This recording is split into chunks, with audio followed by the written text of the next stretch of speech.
was told that I had one of the worst types of cancer because at the moment there's just no cure. Once you get diagnosed with it, it's for life. You're always living in fear that it's going to come back.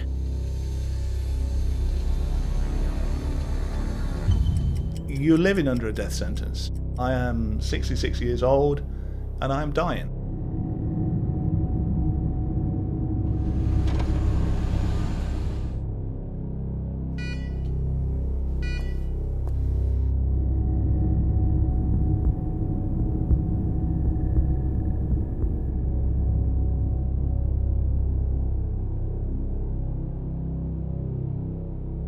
These cancers are largely predictable and preventable, and they're happening right now.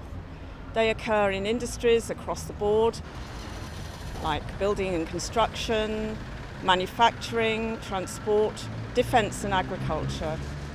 Our research, it's the most complete study of its kind in the world. We factored in other causes of death, such as smoking, and our conclusion is that there is a clear connection between the jobs we do and the risk of developing cancer.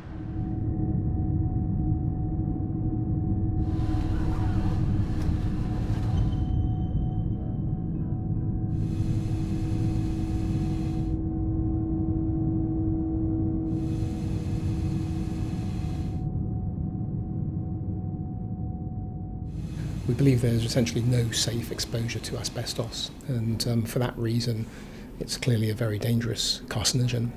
When we look historically at the sorts of exposure that patients have had, for example, many can't describe any definitive exposure through employment. Some, of course, will have it through employment. Some will have been exposed indirectly through others that have perhaps been employed, or downstream perhaps of a factory, that sort of thing, where the asbestos could have been carried from the air, for example.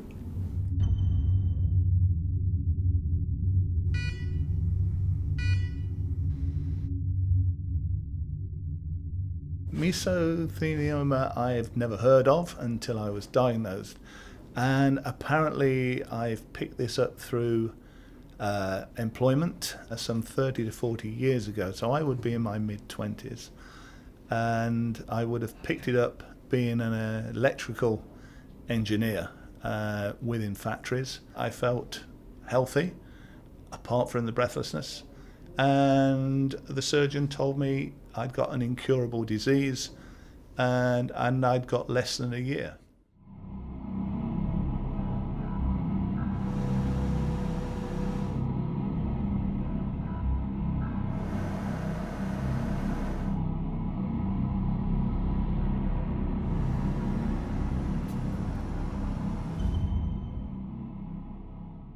I was a school teacher, taught in a number of schools, and I was quite surprised actually, because my surgeon said that there are quite a number of school teachers and architects who get mesothelioma.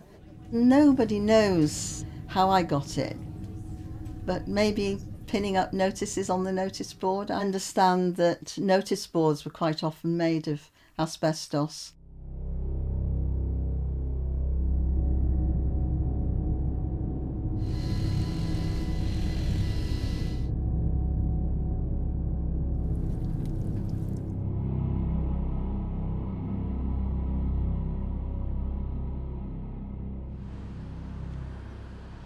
When you get told something like you've got malignant melanoma, the very name is frightening in itself, malignant.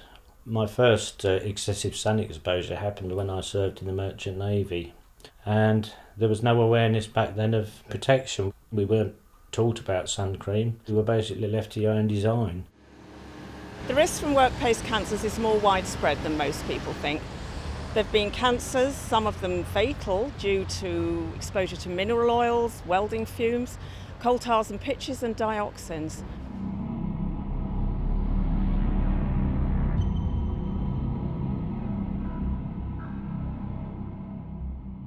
Our No Time to Lose campaign aims to get work-related cancer better understood.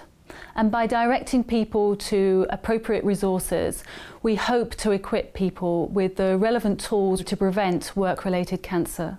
We believe that we can beat occupational cancer if we work together to control the exposure to risks. So whether you're an employer, an employee, an industry body or a policymaker, a health and safety professional or an occupational hygienist, we all have our part to play if we're going to call time on occupational caused cancers.